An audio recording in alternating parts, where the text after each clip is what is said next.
am gladdened to be part of this training. She's talking to the youth about social media engagement regarding the issue of ending child and forced marriages. I believe that the youth play a pivotal role in trying to talk against this role, advocating against it, and advocating for policies, budgets that are going to come in handy when fighting this negative norm. I've learned that people who are forced into marriages when they are young, or when they don't want to or consent to, go through a lot and they're helpless, their voice needs to be amplified and something needs to be done about it.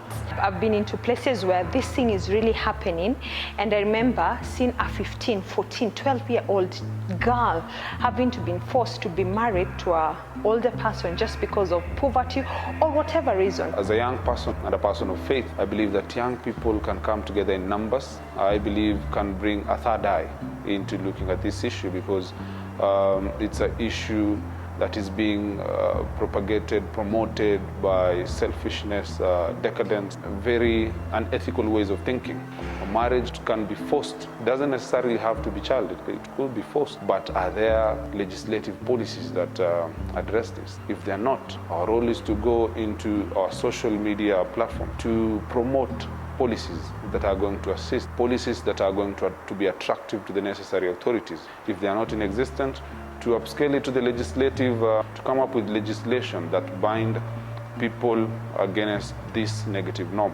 Personally, we'll be educating the public through social media such as Twitter, Facebook on these issues. I'll be doing my research, looking for content and making people more aware that this is happening. I'd like to advocate the child abuse and forced marriage to children. I would like to make a difference, give my own opinion, help a person who's in need of such kind of things, a victim, and make them comfortable to talk about it, to seek for help. Using the social media platform that is TikTok and WhatsApp, I would use to communicate with the victim and call them via WhatsApp for counseling. And I would use the motto that there's nothing too ashamed to talk about. As young people, we bear the responsibility of calling those of us who are victims to this to try and promote a safe space for them to speak out, to create a ray of hope, to instill some sense of hope that there is justice for all and there's always a brighter day tomorrow.